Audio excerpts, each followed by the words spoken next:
Welcome to the Renaissance and welcome to Education and the Negro Part 1. And to you, our dear viewer, it is never our intention to offend you or anyone with our videos. It is not also our intention to suggest, insinuate, or preach hate towards any group, race, tribe, or person. There is also no propaganda or any deliberate attempt to misinform anyone with our videos. The goal is for you to look for the books, journals, magazines, or other publications referenced and study them yourself. Remember, education must not simply teach work, it must teach life. W.E.B. Du Bois. And from Carter G. Woodson, the so-called modern education with all its defects, however, does others so much more good than it does the Negro, because it has been worked out in conformity to the needs of those who have enslaved and oppressed weaker peoples. Carter G. Woodson. And have you ever tried to understand what Malcolm X is saying, where he said, "Only a fool would let his enemy teach his children"? So please remember to separate the individual from the system, and that education is not limited to the classroom. It includes movies, music, news, sports, religion. And if you are taught the wrong thing in school or anywhere else, it is still education, only that you have been fed with the wrong information or the wrong education. But whichever way, it is still education. And today we shall examine the case of Equiano Oloda. The slave master recorded that Equiano Oloda's place of birth was controversial. Let us examine the case of Equiano Oloda or Gustavus Vassa by looking at his own side of the story. Remember, the slave master had his own side, Equiano had his own side, and we do a basic balance of probabilities to show that the slave master is a liar. But one question we must seek to answer is, what is the slave master's interest in leaving the content of his narrative and facing the fact of where he was born? And before we move into that, let us quickly reference the Miseducation of the Negro by Carter Godwin Woodson, and it was published in 1933. And there we see the following: that the difficulty is that the educated Negro is compelled to live and move among his own people, whom he has been taught to despise.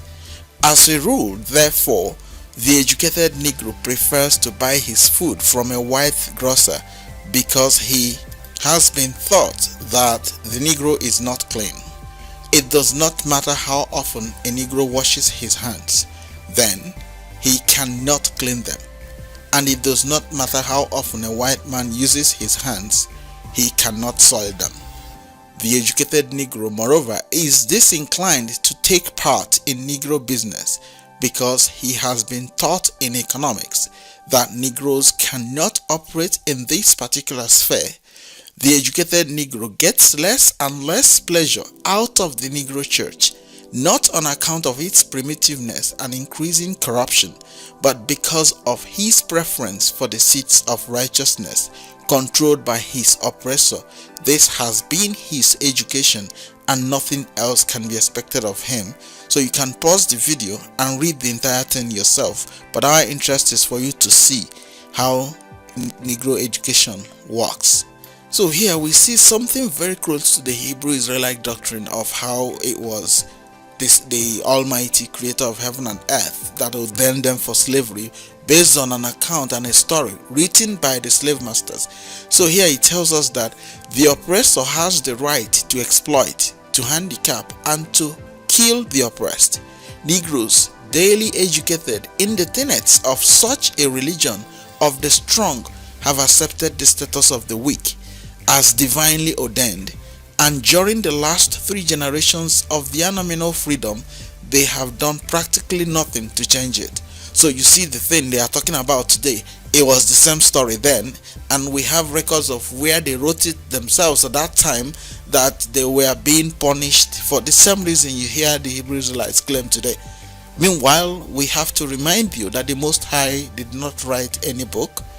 It is never written anywhere that the Most High wrote any book.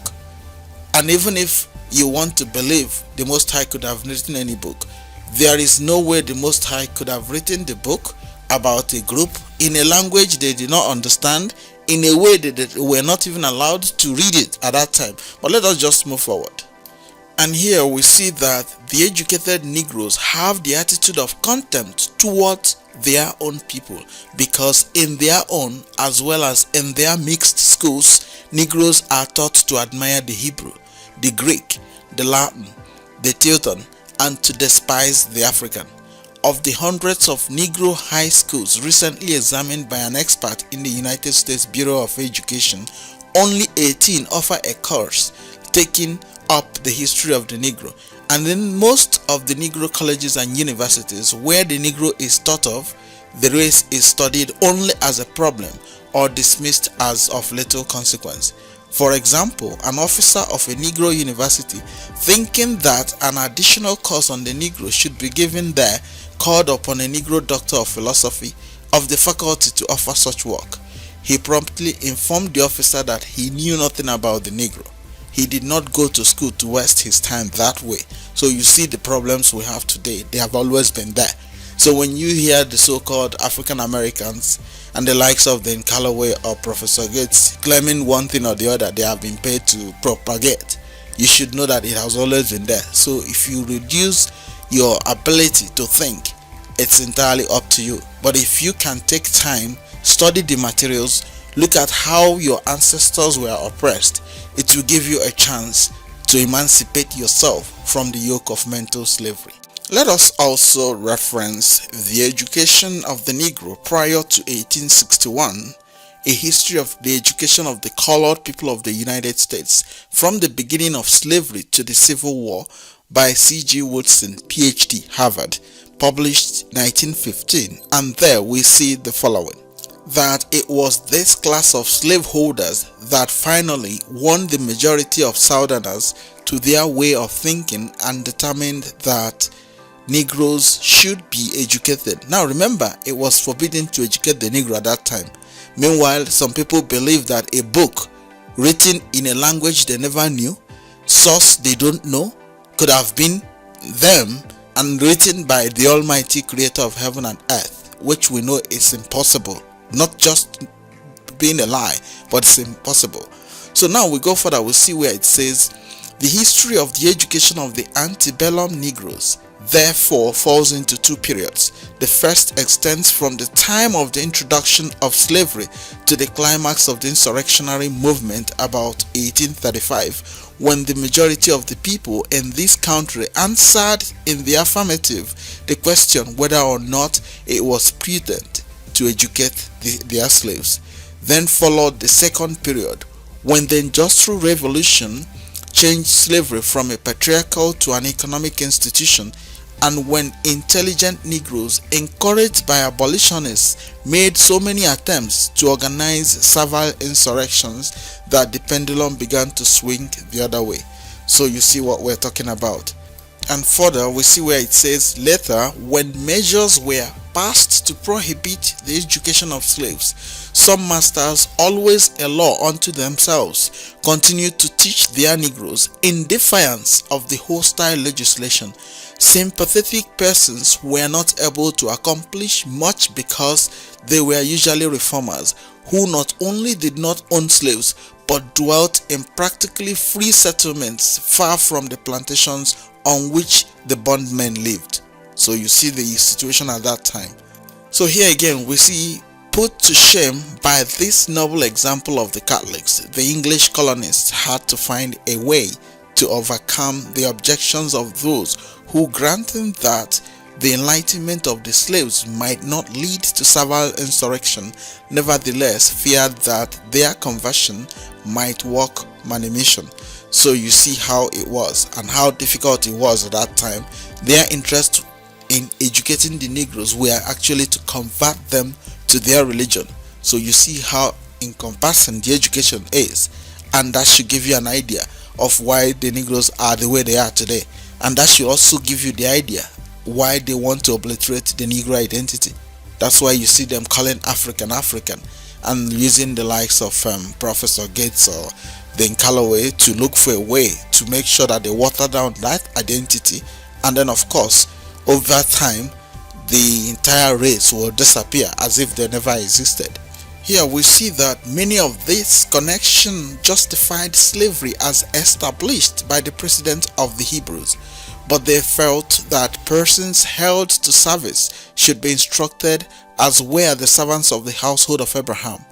The progress of the cause was impeded, however, by the bigoted class of Puritans who did not think well of the policy of incorporating undesirable persons into the church so closely connected then with the state. The first settlers of the American colonies to offer Negroes the same educational and religious privileges they provided for persons of their own race were the Quakers. Believing in the brotherhood of man and the fatherhood of God, they taught the colored people to read their own instruction in the book of the law that they might be wise unto salvation. So now you see the difference. That book, that same book, that the Negroes should work as hard as possible and find out the source of it, is the key to all these things. Everything they do, they find justification in that book. Everything. And going further, you see where it says, with all these new opportunities, Negroes exhibited a rapid mental development. Intelligent colored men proved to be useful and trustworthy servants. They became much better laborers and artisans, and many of them showed administrative ability adequate to the management of business establishments and large plantations. Moreover, better rudimentary education served many ambitious persons of color as a stepping stone to higher attainments. Negroes learned to appreciate and write poetry and contributed something to mathematics, science, and philosophy.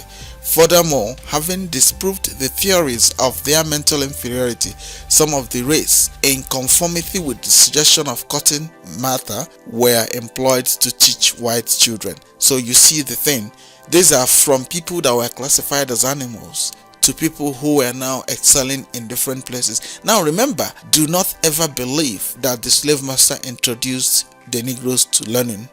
It's not true, because if you looked at earlier records, it showed that the Negroes had their own way of learning. They had virtually everything. And remember, the Negroes in America were slaves, captured, raided, and hunted by non-Negroes in Africa at that time. So you understand what the whole game is all about. So here again, he tells us that the first real educators to take up the work of enlightening American Negroes were clergymen interested in the propagation of the gospel among the heathen of the New World. Addressing themselves to this task, the missionaries easily discovered that their first duty was to educate these crude elements to enable them not only to read the truth for themselves, but to appreciate the supremacy of the Christian religion.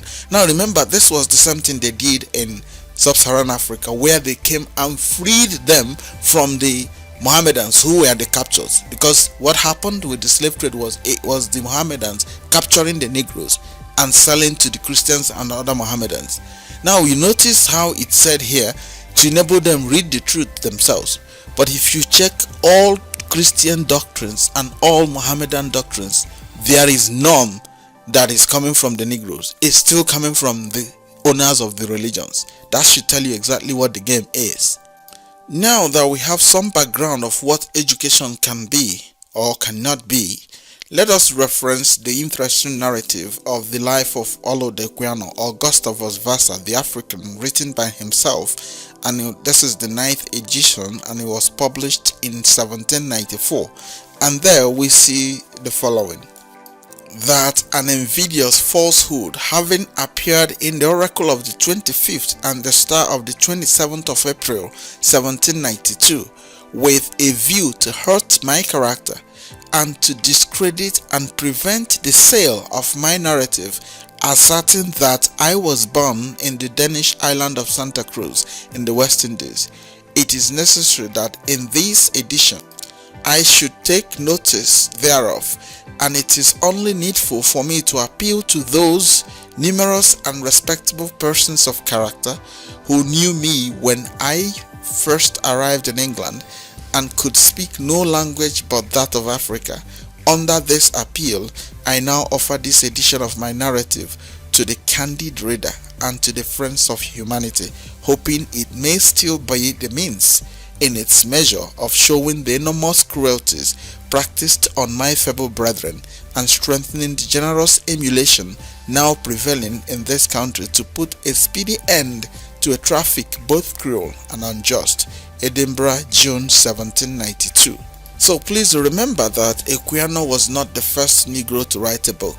Kuguano Otoba was actually one of the first. We're not sure what happened before then. Now remember, there is nothing about the Negroes written by themselves before 1760s or 1770s. You have to bear this in mind. So when you want to tell us about Adam and Eve, remember to tell us what and where the Negroes were before 1434 when the slave trade started. We need that information, and we will ultimately explain to you why we need it. So now let us quickly look at how the slave master is very subtle. Remember, they didn't like Equiano's book.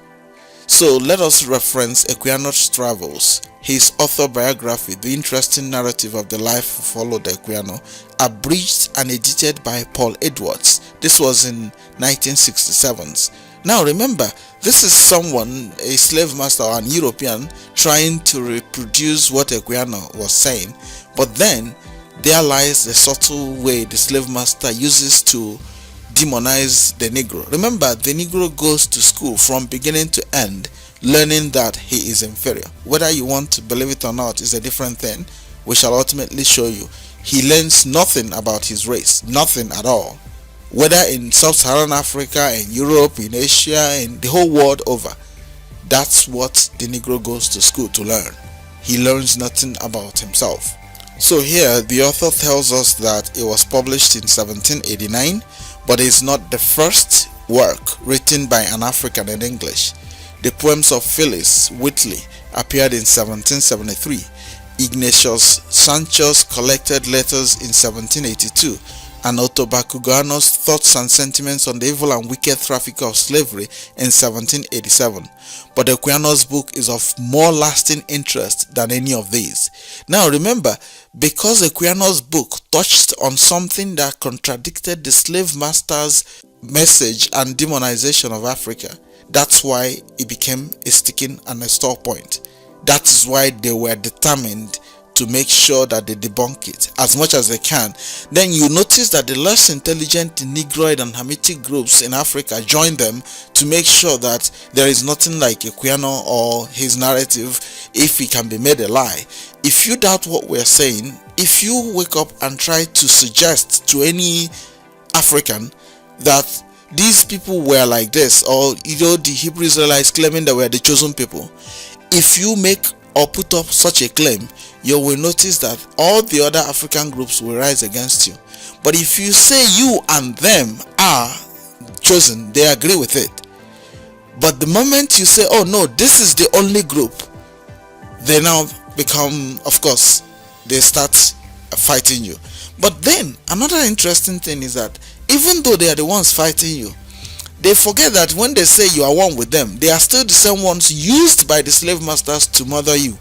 They murder people with the weapons provided by the slave masters, the same way they captured and sold them to the slave masters. So you see the essence of all their or we are all Africans, so you understand it. So our interest is what this author is saying. Now remember, this is about education. Now a child goes to school. Equiano wrote his book, his narrative, said the truth the best way he saw it, but the slave master looks for every way to rubbish his work, to make it look like a lie. So quickly notice here that this author is saying these writers are not likely to interest the modern reader except as curiosities. The third writer, Kugoano, says little in his book about himself, and most of its pages are devoted to the denunciation of the slave trade, so that again its interest is for the historian or sociologist rather than the general public. In fact, it seems likely either that Kugoano did not write thoughts and sentiments, or that it was largely revised for him. Now, if you notice, they are trying to suggest that the Negroes are not that intelligent enough to have written nice pieces. Now, if you notice again, he is saying that the book doesn't make sense, but the slave trade was going on at that time, and these are people that are victims of it, fighting to see how to get it to end. But you see how this European has picked up the books and has tried to water everything that had happened down, and try to say, oh no, they are not history, or they are not of interest, and all that.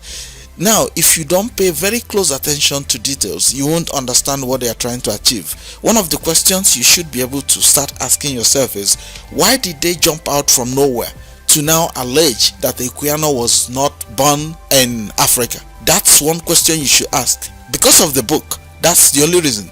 But then there is something they wanted to achieve, because they wanted to always look like the Negro is not sensible enough to write a book of that nature at that time. That's why they rose up, and above all, what he wrote conflicts with what they wanted people to believe about Africa at the same time too. So you see, the author here also goes on to say it has been suggested that Equiano's autobiography too might have been improved by another hand, and there is some evidence for revision, since there appear to be two quite distinct styles in the book, the one plain, the other rhetorical. This question will be discussed later, but though there is always the possibility that the rhetorical passages may be revisions by another hand, the main path of the book is certainly Equiano's own, and in any case, it is not the passages of the highest literary pretension which best display Equiano's narrative skill. So again, you see their game. They was to look for a way to bring it down. You see, remember, if you wrote a book today, you were going to look for proofreaders, you were going to look for people to help you do it. But you see how they are turning, even if that happened, you see how they are turning it around to mean something else. It's just like trying to say he couldn't have written it himself. Now, they didn't leave it at that. They even went further to now question his place of birth. If they had a way, they would have also said he wasn't the one that wrote it. So you understand the picture. Now, a child that goes to school is already being told that there is nothing good about his race. His race has never achieved anything positive and cannot. Even where they did, they have to look for a way to look for how it could have been done. And you can pause this video and read this page yourself. It gives an account of the falsehood published by two newspapers. Now, notice that the slave master just came up with a story.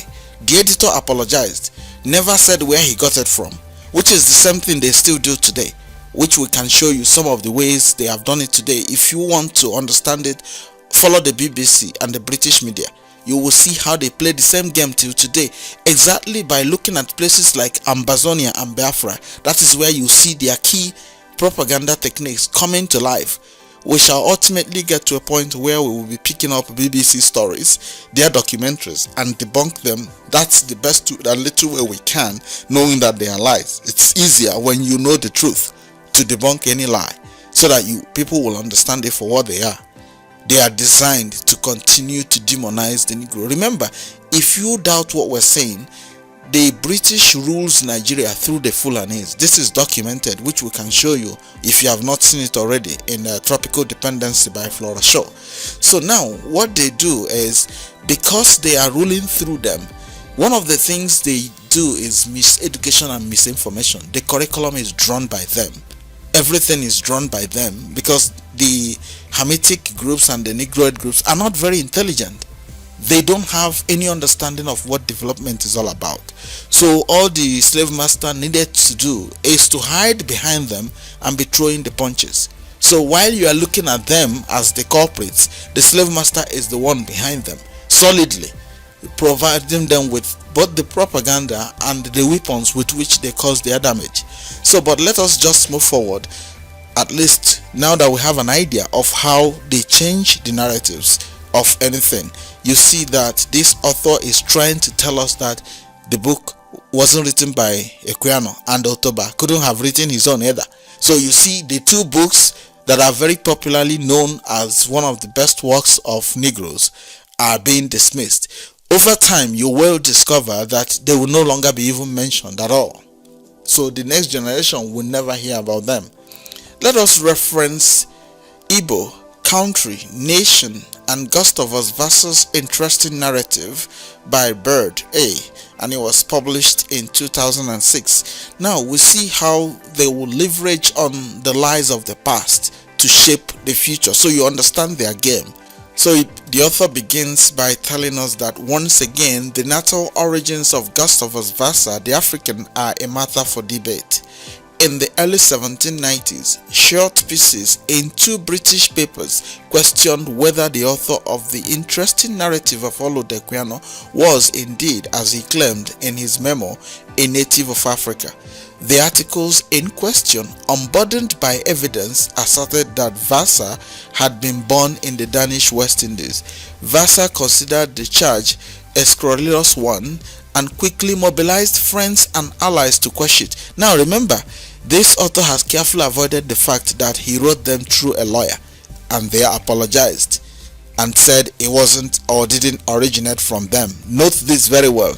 The editor of the most judicious and useful modern edition of the interesting narrative has raised similar questions concerning Vasa's birthplace. This time, however, the questions are based firmly in the documentary record, calling explicit attention to a too long neglected portion of Vasa's baptismal record and pointing to an uncovered ship muster, both of which list South Carolina as Vasa's birthplace. So you should begin to ask yourself, what are their interests in his birthplace? So Vincent Carretta has offered the following puzzle concerning the now canonical author. We must ask why, if he had indeed been born Equiano in Africa, he chose to suppress these facts. How could a slave have suppressed facts when they were not allowed to read? So you see how they bring in doubts that ordinarily wouldn't exist if somebody doesn't bring them. Here you must note that Alexander X. Bird is an assistant professor of history at Rice University. So you have to bear this in mind. This is a professor writing. Let us also reference Equiano the African, biography of a self-made man by Vincent Carretta, and it was published in 2005. There we see the following: that recent biographical discoveries have cast doubt on Equiano's story of his birth and early years. The available evidence suggests that the author of the interesting narrative may have invented rather than reclaimed an African identity. If so, Equiano's literary achievements have been vastly underestimated. Baptismal and naval records say that he was born in South Carolina around 1747. If they are accurate, he invented his African childhood and his much-quoted account of the Middle Passage on a slave ship. Other newly found evidence proves that Equiano first came to England years earlier than he says. He was clearly willing to manipulate at least some of the details of his life. Problematic as such evidence may be, any would-be biographer must now take it into account. So you see how subtle the slave master is. So you see how this person writing in 2006 picked up from nowhere and forgot that when Equiano was physically alive and well, he did write the editors through a lawyer, of which if there was any fact around it, they would have all come up with it at that time. So you see the challenge. Whereas the so-called Negro professors are all sleeping. In fact, the foreword on this book was written by Professor Gates. So you see, he probably doesn't pay attention to details or simply runs with the crowd. So he didn't see what this guy is writing. So you see how an issue they raised, false accusation they brought up, has been blown up out of proportion. It's now naval records by who they won't mention. So you see how they come up with their fraud all over the place. And from the journal we were looking at before we referenced this material, you see how they cross-referenced each other. All they are working to do is to make sure that his narrative is proven to be wrong. It doesn't matter how true it is. So this one goes on to say, questions concerning Vasa's place of birth are mostly pressing because they affect the light in which his interesting narrative is viewed and interpreted. Accordingly, Caretta has pointed out that from the available evidence, one could argue that the author of the interesting narrative invented an African identity rather than reclaimed one. If so, Caretta continues, Equiano's literary achievements have been underestimated. So you see how they come with fraud everywhere. So further down he says, Vasa, a close study of his narrative makes clear, wrote about Igbo, his 18th century spelling, but notice that Igbo was spelt that way at that time, but they are referring it, making it look like it was his own, and about his Igbo-ness in an ambiguous, undecisive and sometimes quite confused manner. But rather than indicating an unfamiliarity with being Igbo, Vasa's apparently incomplete grasp and enigmatic expression of his Igbo-ness actually suggests someone deeply familiar with and in some way affected by the social and political geography of the Biafra interior. Now, this author was writing in the 60s, so this is where they are now looking at what Equiano was saying and the war of 1967 to 70, where the Muslims, Christians and Jews connived to unleash terror on the Negroes of Biafra at that time. So you understand what games they are playing. This is deeper than what you're saying. So you see how someone else born more centuries later has picked on the book and is looking for places to debunk it from.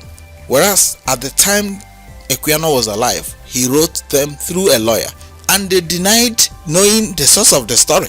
Now look at how the author contradicts what he previously wrote. He says, in the mid-19th century, the Reverend Sigmund Coel, who compiled a comparative vocabulary of African languages, paid particular attention to these points in his Polyglotta Africana. Coel, who was based in the colony of Sierra Leone when Great Britain was actively engaged in the suppression of the Atlantic slave trade, interviewed African captives who had been emancipated at sea by British patrols and who were later landed at Freetown, the colonial capital of Sierra Leone. In the linguistic work based on his interviews, when Coel attended to what he referred to as the Igbo dialects of the Niger Delta languages, he began with a rather startling observation. Though it was customary that Africans who have come from the Bight are called Igbos, that's what everyone from the southern part of Nigeria today that are not Bini or Yoruba were called. They were all Igbos. The Reverend ascertained through conversation with said Igbos that they never had heard the name until their settlement at Sierra Leone. So they are talking of the name Igbo. Instead, the philologist informant claimed a number of different affiliations. Among other things, they called themselves Isoma, Isoama, Mbofia, Isiele and Aro. Further, even 70 years ago, colonial officers and anthropologists working in southeastern Nigeria sometimes encountered a similar conundrum when they too went looking for the Igbo. In the 1930s, a colonial anthropologist sent to assess the social and political structure of an Igbo subtribe reported back that his subjects declare that they are not Igbo and refer to all the other Igbo-speaking peoples as Igbo. So now this is very interesting. You need to understand why they are saying that. Now if you go further in the highlighted portion, it says evidence from the Biafran interior concerning the ways the Igbo was used across the region suggests further why Vasa may have found the term problematic in the 20th century.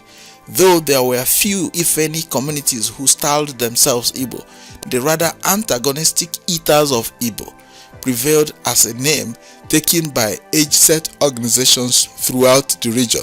The existence of the title is important because it suggests that though there were few communities in the Biafran interior that used Igbo to describe themselves, there were numerous groups who applied the term to others. But our interest is the fact that Equiano used Igbo They are now trying to claim that the name did not exist as at the time of his writing. But then they forgot that the slave buyers, the slave merchants, labeled the whole place Igbo. Igbo is actually the name for all the slaves from the Bight of Benin and Biafra period. All Negro slaves from there were called Igbo. So what happened is they used terror to choose or divide the people along who is and who is not. And this is done by the slave masters, foot soldiers, which is so totally different from what we are looking at in this video. So if we go back to Equiano's book, we will see a letter, a response from the editors to his lawyers through which he wrote them when they wrote the lie. You see how the lie has multiplied. So he says, "There, sir, your note of the 30th last month that is out, I would have answered in course, but wished first to be able to inform you what paper we had taken the article from, which respected Gustavus Vassa.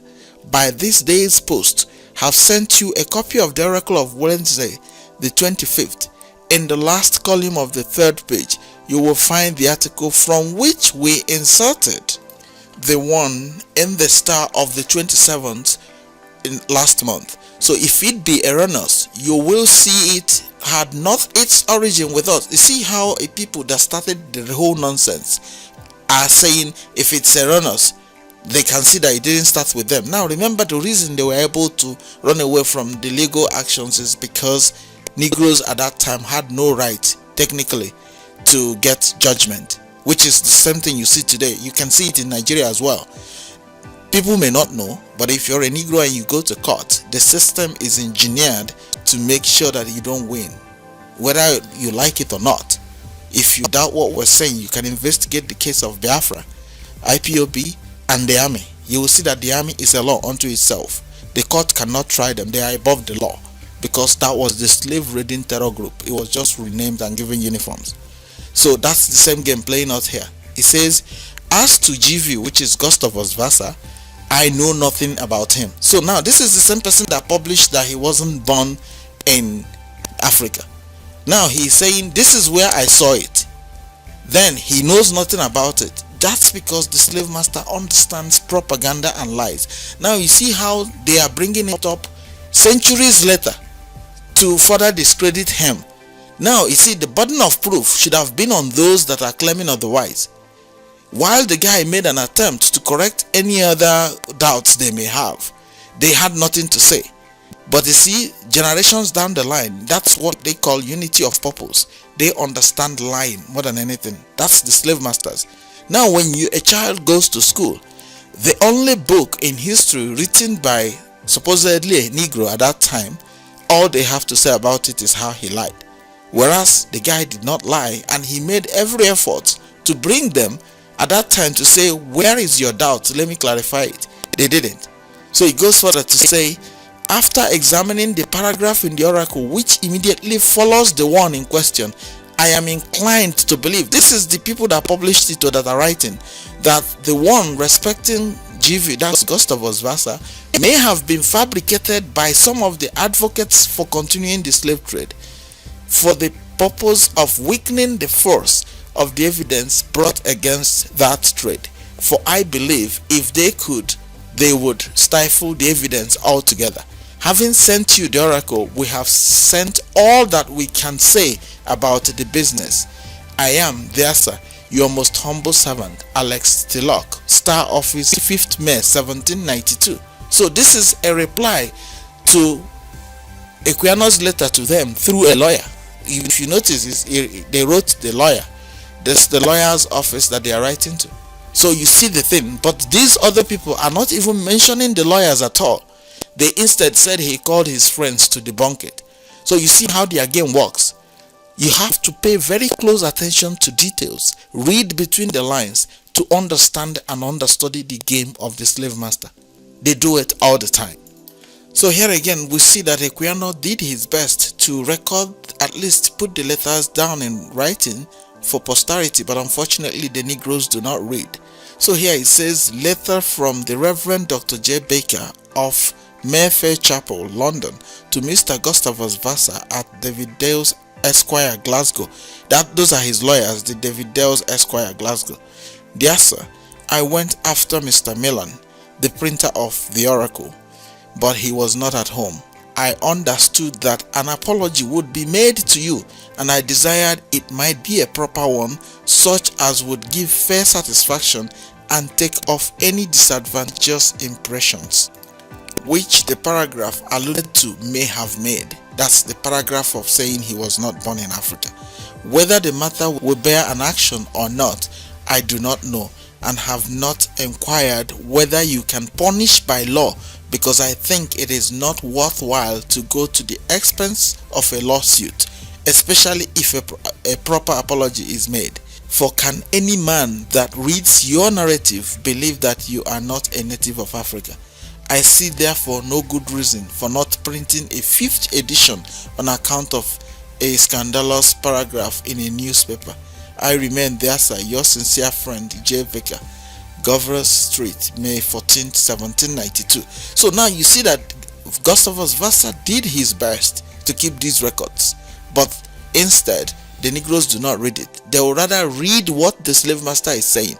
If you notice, the book that claimed that he was born in somewhere in the United States now was written by an American, and the forward or whatever thing was written by Professor Gates at the back. He probably didn't read this. Even if he read it, he has to dance to the tune of his masters. Now you see why the education is very dangerous, because it is not tuned to bring out the worth of the Negro. It's actually designed to denigrate him. Believe it or not, we are not against education, but the content of that education, if you were to check the curriculum of Nigerian schools today, you will probably understand what we're saying. We're going to show you one more little thing before we round up. So we reference The Negro and the White Man by Bishop W.J. Gaines, and it was published in 1897, and there we see the following. The word Negro is of Latin origin, derived from Niger, which means black.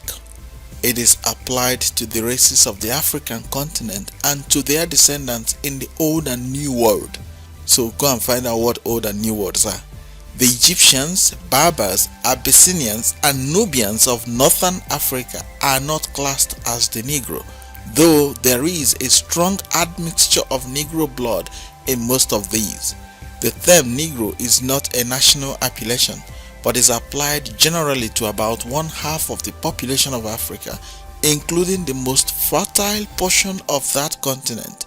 Professor Willis Burton of the Ohio University, in an ably written article which appeared in the Arena of September 1896, says, "The black race has a history. In fact, all history is full of traces of the black element. It is now usually recognized as the oldest race of which we have any knowledge. The wanderings of these people since prehistoric history began have not been confined to the African continent. In Paleolithic times, the black man roamed at will over all the fairest portions of the old world. Europe as well as Asia and Africa acknowledges or whatever, but our interest is the fact that you see that the Negro does not apply to all Africans. The idea of we are all Africans is a slave master's game. Using his foot soldiers, he tells them to keep saying, oh no, we are all Africans, and unfortunately they lack the most basic of common sense. And if you doubt what we're saying, imagine how you would feel. Somebody is telling you that you are his brother and telling you how he murdered your parents and happy about it. So that somebody is so happy that he murdered your parents and all your siblings, and perhaps you are the only one left, and he is telling you that, oh yeah, he did it in good faith, and expecting you to understand that he murdered your parents for your own good. So that should tell you that these people lack the most basic of common sense. If you doubt what we're saying, all you need to do is to go to places like Nigeria today.